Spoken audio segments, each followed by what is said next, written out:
kita semua. Yang terhormat saudara calon anggota KPU RI, yang terhormat seluruh pimpinan dan anggota Komisi 2 DPR RI. Pertama-tama mari kita panjatkan puji dan syukur kepada Allah Subhanahu wa taala, Tuhan yang Maha Esa.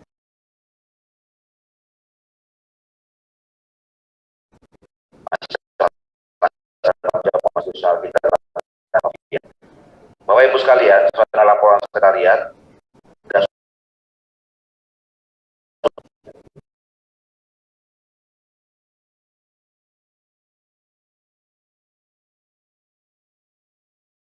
hari ini kita fit calon anggota KPU RI dan juga 10 calon Bawaslu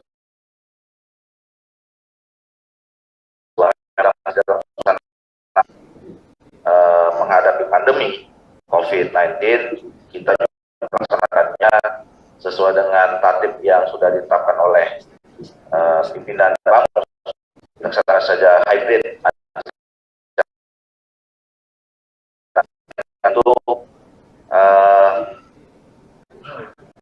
saya juga bisa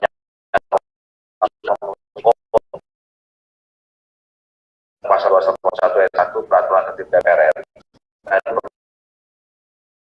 tidak dapat terbuka untuk umum. Selanjutnya kami menyampaikan terima kasih pada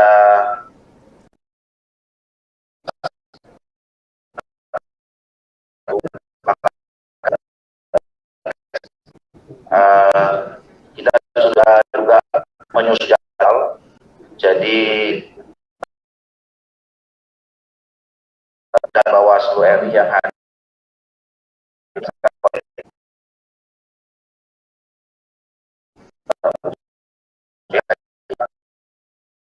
calon sudah membaca tata tertib dan ketentuan pelaksanaan fit and proper test ini, jadi saya tidak lagi mengulanginya lagi. Dan jadi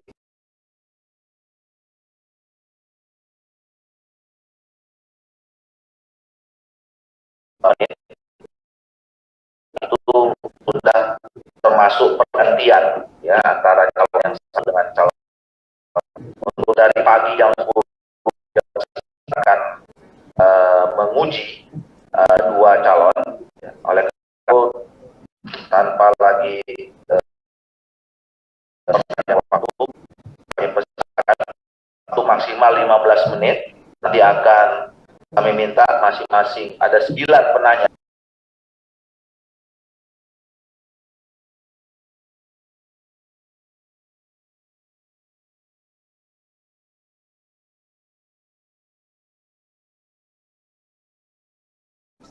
Agus Melas. Jadi saya, nah ini cepat, nggak usah dibaca-bacakan ya. Jadi langsung saja. Baik, silakan. Terima kasih. Selamat pagi. Assalamualaikum warahmatullahi wabarakatuh. Saya salam kebajikan Komisi Sosial dan Perlindungan.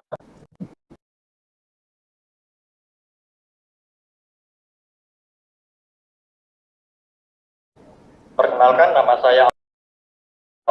Terima kasih sekali atas waktu dan kesempatan kepada saya untuk menyampaikan paparan tentang misi-misi. Mohon di slide yang pertama, berikutnya langsung. Baik, saya ingin menyampaikan bahwa visi saya untuk terpilih menjadi anggota KPU Republik Indonesia periode 2022-2027, yaitu mewujudkan integritas penyelenggaraan pemilu melalui penguatan ekosistem pemilu yang partisipatif. Dari visi tersebut, saya coba tuangkan pada 4 misi utama. Yang pertama, meningkatkan kapasitas sumber daya manusia dalam umum. Kedua, meningkatkan pengetahuan pemilih akan pentingnya partisipasi dalam pemilu. Yang ketiga, misi yang ketiga, memperkuat koordinasi antar pemangku kepentingan pemilu. Dan yang keempat, optimalisasi dan pemanfaatan teknologi informasi dalam penyelenggaraan pemilu. Selain berikutnya, saya ingin menyampaikan bahwa isu-isu krusial yang saya coba jangkau karena keterbatasan kemampuan saya Dari 4 isu tersebut, itu harapannya bisa diproses dan menjadi penguatan ekosistem pemilu yang kemudian bisa berdampak terhadap integritas penyelenggaraan pemilu 2024.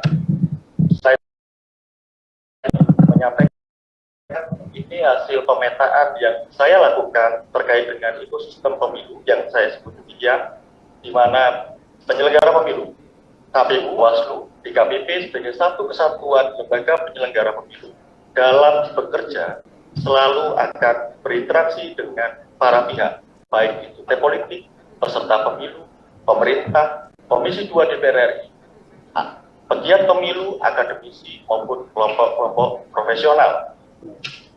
Slide berikutnya, dari 4 tersebut akan saya coba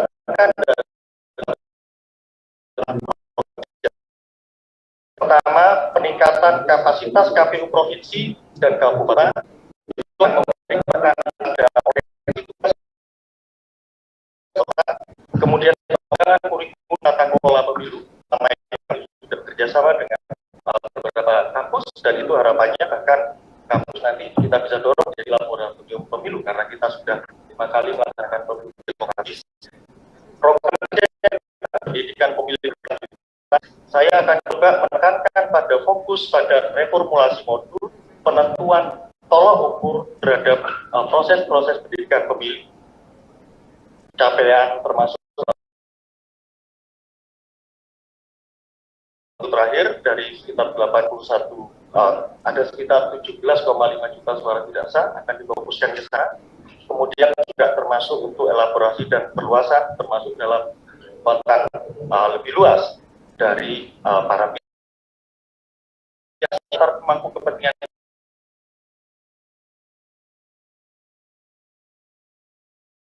di KPU bisa dilakukan pengelompokan isu yang selama ini juga efektif dipergunakan sebagai metode dalam penyusunan pemilu sebenarnya.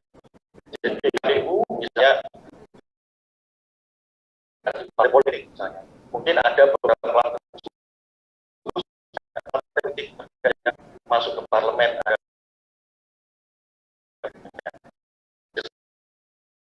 diterapkan PKB yang lain, tetapi yang pasti hampir akan saya pastikan bahwa setiap PKB itu wajib konsultasi ke DPR itu wajib dilakukan awal.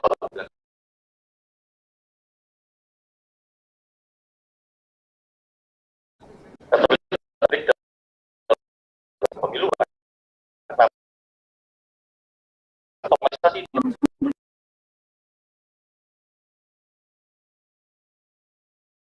penekanan pada yang pertama, evaluasi pemanfaatan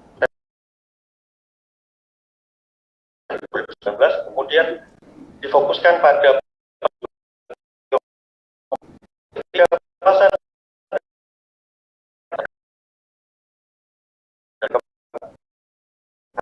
komunitas dan terakhir organisasian umpan balik dari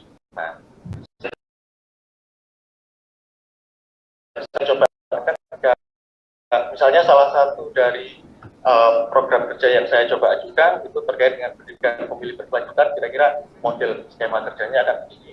Ada fase pertama semuanya difokuskan untuk kebutuhan pemilu dan pemilihan 2024. Fase kedua, slide berikutnya, difokuskan pada evaluasi dan kemudian tindak lanjut pada 2025 sampai 2027 ini sebagai satu model kerja.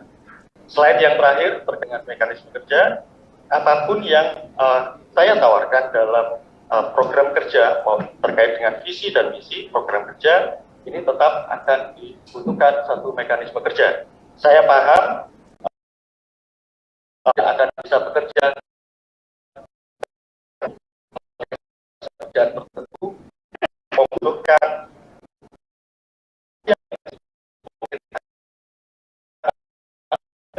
pemilu yang dalam hal ini Bawaslu sebagai KPU tetap untuk berkomitmen untuk melibatkan kelompok masyarakat sipil, akademisi, profesional, tim kreatif, biar menjangkau segmentasi pemilih tertentu, dan kemudian harapannya bisa mekanisme umpan balik tidak lanjut dalam program kolaboratif dan yang terakhir peningkatan pengetahuan dan kesadaran pemilih.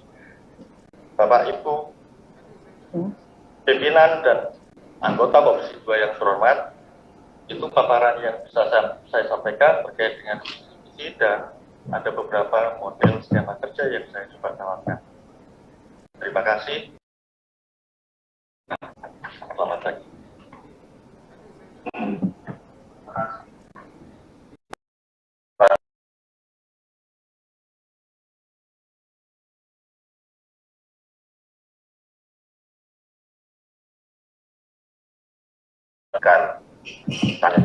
Tanggapan maksimal 3 menit. Saya persilakan yang mewakili PDI Perjuangan. Pak Hugua. Silakan Pak Hugua. Baik, terima kasih pimpinan, anggota dan Bung Agus Melas. Dari apa yang dipaparkan tadi, menarik bagi saya. Dan yang paling penting yang saya mau kaitan dengan ekosistem pemilu.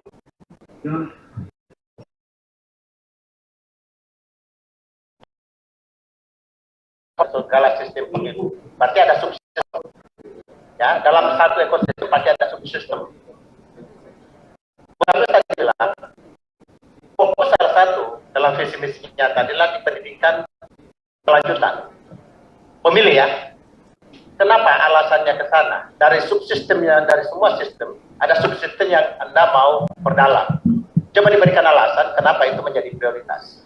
Atau salah satu prioritas dan prioritas lain. Terima kasih. Baik, terima kasih Pak Hugua. Selanjutnya yang mewakili fraksi Partai Golkar. Silakan Pak Jon.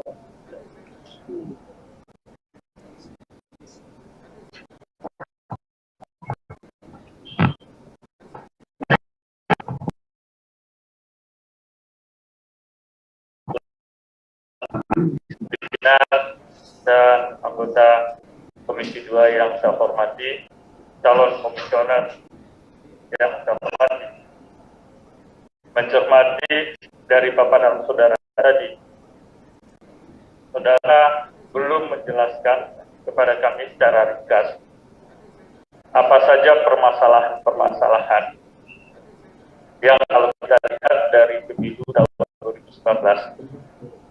Tentu kita berangkat adalah dari pengalaman atau permasalahan yang lalu. Sekarang saya tidak menanya menurut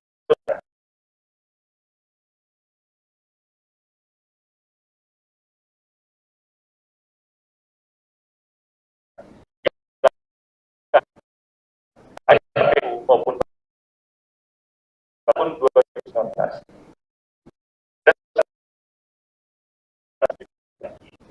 Kalau misalkan atau kita bertitik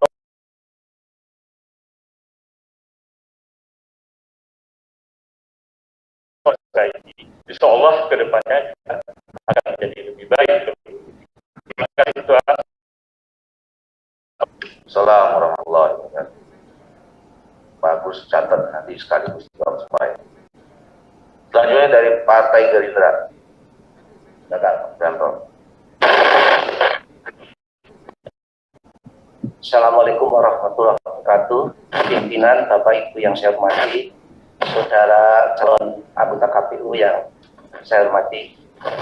Pada tahun sebelumnya, maka sebenarnya saya agak akan bicara secara teknis terkait dengan masalah teknis pelaksanaan pemilu, utamanya di dalam rangka menyusun KPU, peraturan KPU terkait penyelenggaraan pemilu. Pada tahun kemarin bahwa KPU pada waktu itu membuat PKPU khususnya terkait persyaratan calon anggota DPR terkait dengan poin mantan orang pidana atau tidak, itu mantan pidana, yang mana di dalam undang-undang itu diperbolehkan dengan ketentuan syarat tertentu, misalkan sudah lewat 5 tahun dan seterusnya. pada waktu itu KPU tetap kekeh dengan PKU-nya. Akhirnya terlihat antara Komisi 2 pada waktu itu dan juga antara anggota KPU itu terjadi semacam perbedaan pandangan terhadap persyaratan calon. Padahal dalam undang-undang sudah dijelaskan bahwa di situ mantan narapidana diperbolehkan dengan ketentuan tertentu. Bagaimana menurut Bapak ini, menurut saudara, apakah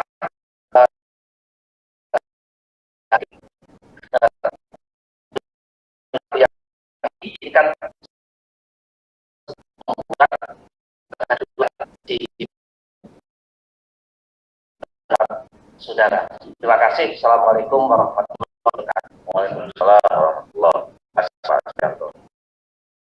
Partai Nasdem.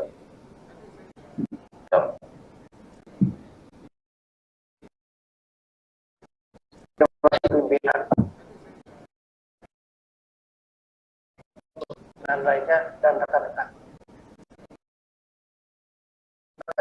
Dari Pak Salman Seras mengenai masalah menjadi anggota KPU. Kami riwayat yang ada di Sajar cukup lama berkelimpung dalam bidang pemilihan umum. Strategis disusun oleh Bapak. Itu dasar pemikiran adanya rencana strategis yang bagus. Apakah berdasarkan pengalaman saja, atau kita juga lebih banyak mendasari penyusunan itu kegagalan berdasarkan pemilu sebelumnya. Pada pemilu sebelumnya saja gampang, banyak korban terjadi bangsa. Kira-kira penyusunannya bagaimana strategi yang disampaikan secara singkat tadi? Saya mohon untuk dapat diulas sedikit mengenai dasar pikiran yang Anda lakukan berdasarkan pengalaman yang ada. Karena saya demikian, terima kasih. Terima kasih Pak Jaki. Selanjutnya mau berikan kita bangsa. Saya Juan. Assalamualaikum warahmatullahi wabarakatuh.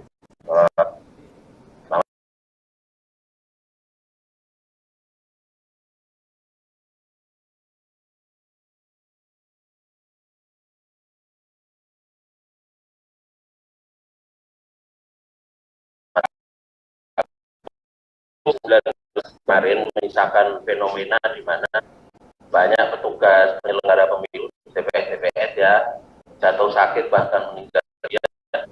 Angkanya yang meninggal hampir 1.000 dan jatuh sakit.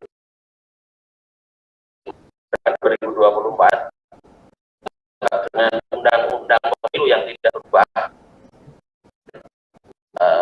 tolong kasih gambaran apa kira-kira oleh teman-teman KPU khususnya saudara Gus Melah agar peristiwa pemilu sebagai mesin pembunuh ini tidak terulang kembali. Terima kasih. Pak Lukman menyatakan yang mewakili fraksi partai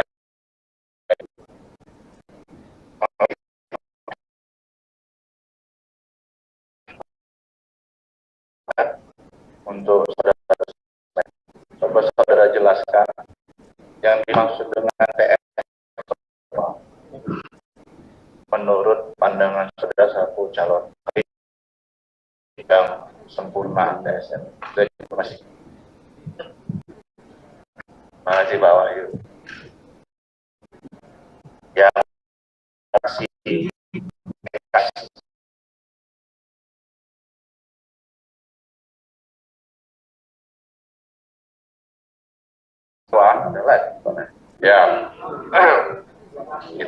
ya kita di prajurit ketua. Terima kasih ketua dalam kesempatan ini.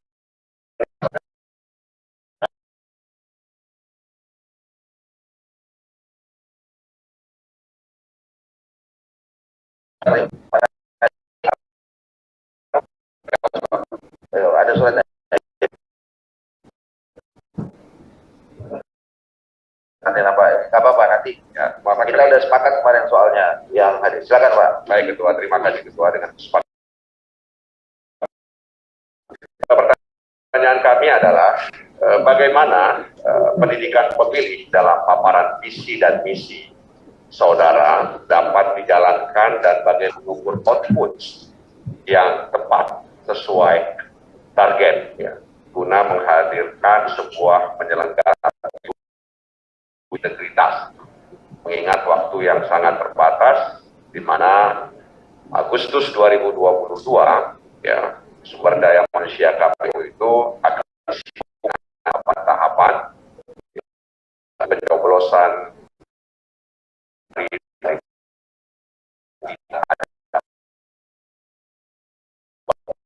pemanfaatan informasi teknologi bahwa 2019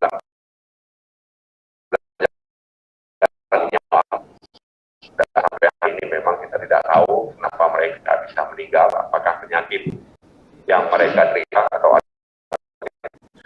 Nah, pertanyaan kami adalah bagaimana saudara bisa tahun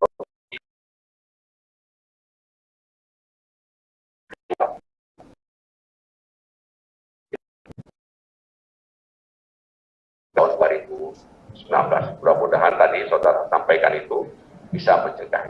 Mudah-mudahan saudara bisa menjelaskan dengan baik. Terima kasih. Terima kasih Pak Nasir.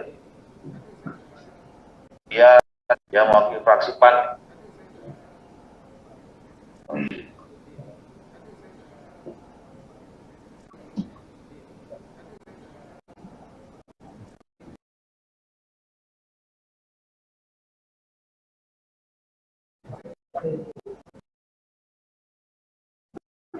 Coba lihat.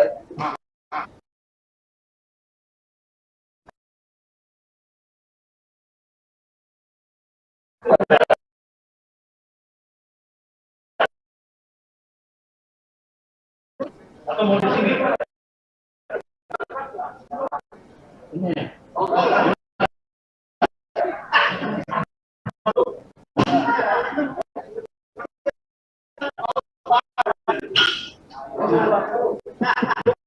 Bismillahirrahmanirrahim. Assalamualaikum warahmatullahi wabarakatuh. Pimpinan dan anggota Komisi 2 yang hormati, Adinda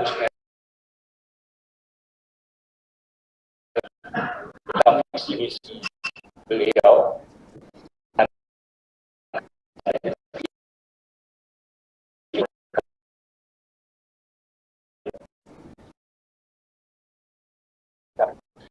bahwa visi adalah integritas penyelenggara pemilu. Tadi memang, tapi bagaimanapun datangkan kepada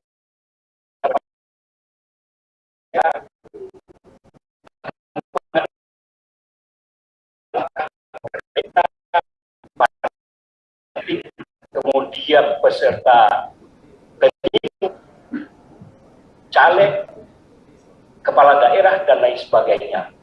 Bagaimana saudara mensiasati hantaman yang dilakukan oleh hal-hal yang saya sebutkan tadi. Kemudian berkaitan tentang soal pendidikan pemilih, mana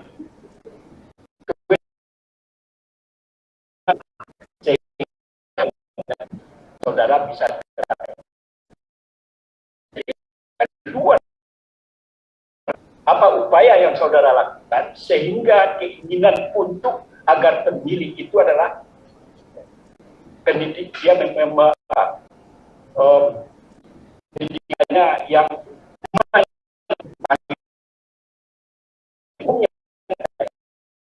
masih di bawah. Berikutnya adalah tentang terus punya obsesi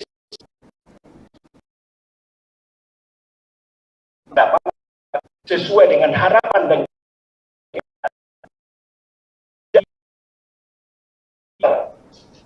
masih banyak para elemen masyarakat menyatakan bahwa pemilu kita ini masih bersifat prosedural. Tanpa uang, sulit bagi siapapun orangnya, apakah dan lain sebagainya. Bagaimana saudara bisa menyikapi tentang persoalan ini? Yang terakhir adalah, nggak banyak-banyak Ketua. Anda ini kan 7 di antara 7.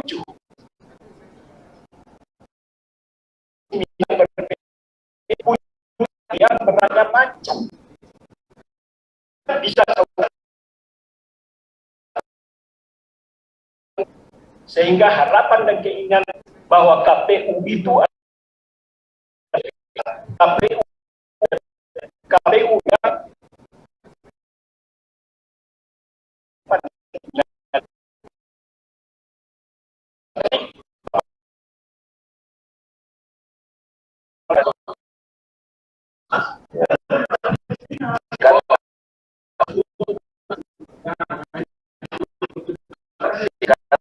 walaupun level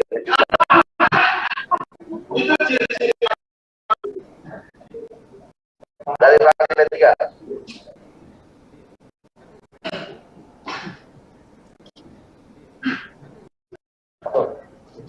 Ya, izin Jumlah.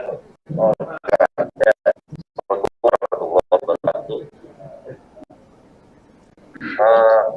Pada dasarnya kalau berbicara terkait dengan lembaga KPU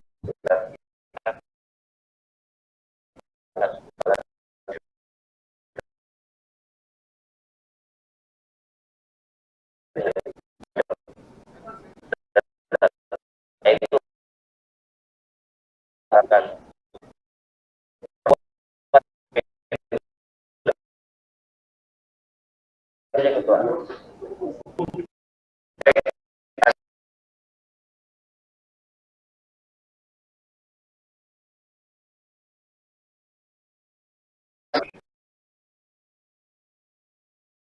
Terima kasih pimpinan dan anggota Komisi 2 yang terhormat atas segala pertanyaan, termasuk catatan. Mungkin saya minta izin jika terlewat atau tidak menjawab satu persatu. Tapi saya ingin beranjak dari satu bahwa yang saya maksud anggaran pemilu adalah ketika setiap pihak, setiap komponen yang ada dalam situs tidak ada dan dalam rangka penghormatan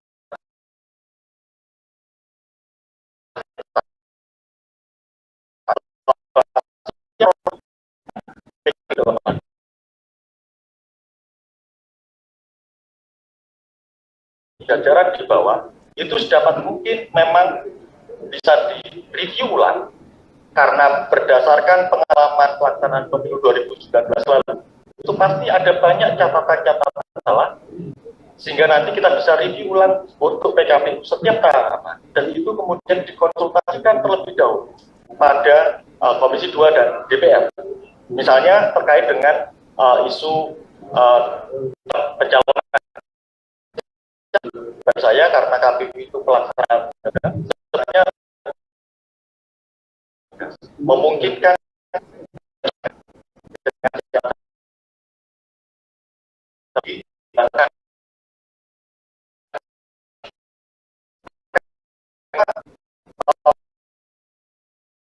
satunya pendidikan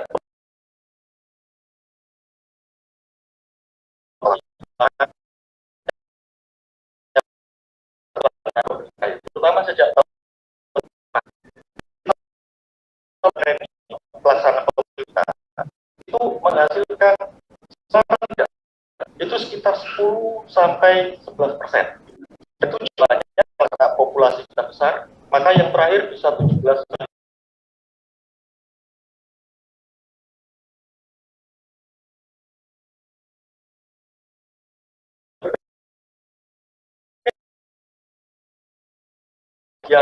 Interpretasi terkait termasuk nanti pemanfaatan teknologi dalam itu.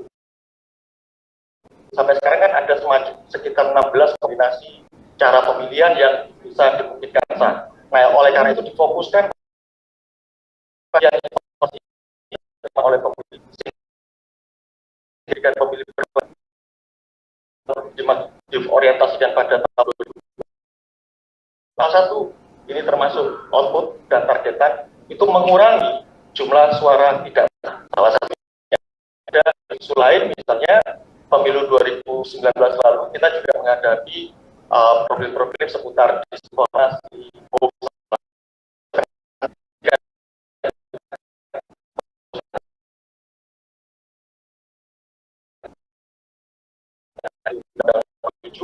KPU harus mengambil posisi leading sektor untuk bisa menyusun berbagai produk namanya modul yang itu nanti bisa dikerjasamakan dengan banyak pihak, partai politik, pemilu, dengan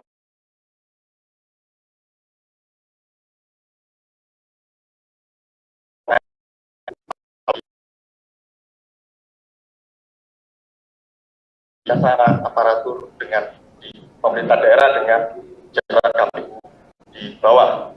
Nah, itu bagian yang bisa saya respon dalam konteks penyelenggaraan pemilu ke depan. Nah, terkait dengan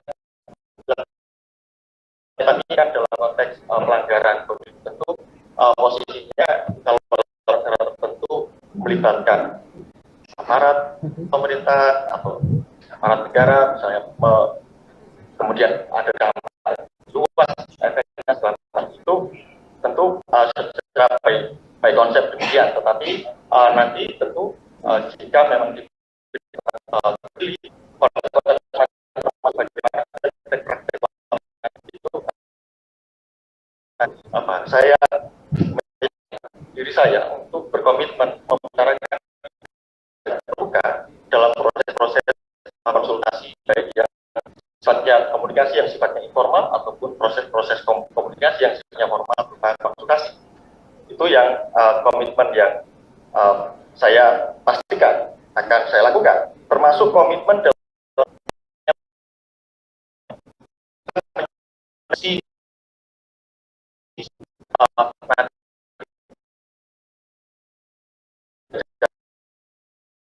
tentang keluarga saya, tetapi secara prinsip sepanjang konsep dan visi-misi yang saya sampaikan ini bisa jernih ataupun bisa konsep dan kolega saya juga sangat baik, maka tidak kita saling bisa sinergiskan. Nah, tetapi juga saya sampaikan bahwa model-model skema kerja itu juga bisa diterapkan dan diduplikasi, diterapkan pada banyak kesempatan. Saya kira itu bagian dari komitmen yang saya bisa pegang, dan termasuk menjaga komunikasi dan kedekatan yang sama dengan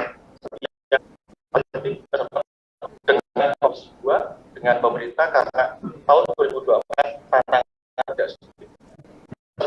Yang saya ini tidak perlu lagi nambah hal yang. Oleh karena itu, terima kasih atas kesempatannya dan juga catatan-catatan pada forum pagi. Selamat pagi. Baik,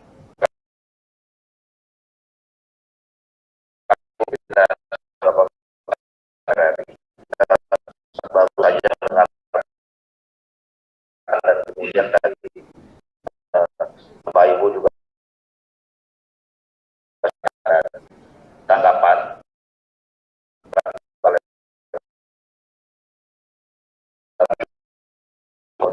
Pertama, saudara, terima kasih atas kehadirannya. Ya, sehat selalu, Ketua. Boleh saya minta klarifikasi beberapa saya? Ya, 5 menit. Selamat. Baik, makasih Pak Ketua. Saudara Agus, saya ini klarifikasi ya, saya minta klarifikasi saja. JPNN terhadap DPT partai politik tidak berfungsi apa-apa untuk DPT. Beritanya begini, dari Bawaslu dan KPU sebanyak 10,4, padahal Kapolri punya struktur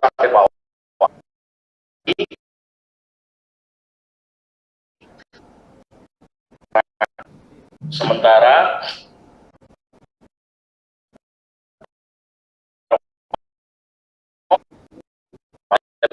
itulah kemitraan yang sudah saya klarifikasi dulu perkara apa.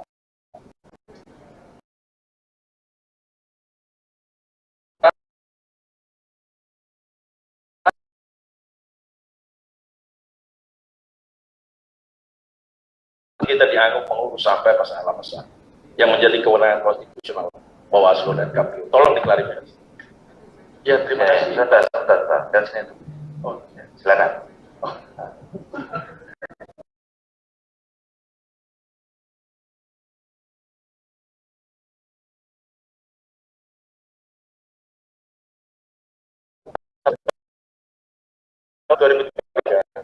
Mudah-mudahan tidak dulu. Tapi begini Pak Komar, seharusnya saya ketika merespon partai politik kepada penyelenggara pemilu biasanya tidak seperti itu catatan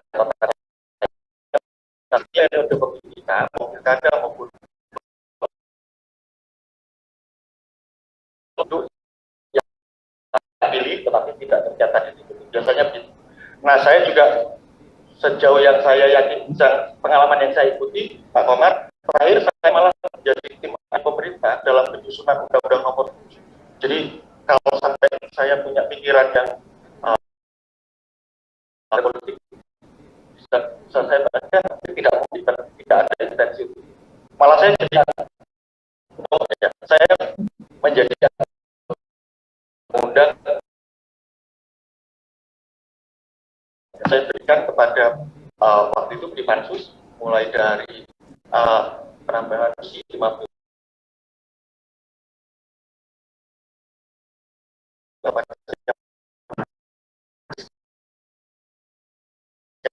yang bisa dampir juga termasuk dengan fungsi untuk Jawa Barat, Jawa Tengah, Jawa Barat itu apa namanya ada tambahan 20% dan saya yang melakukan simulasi saya bagian ketika menjadi ahli pemerintah malah saya orang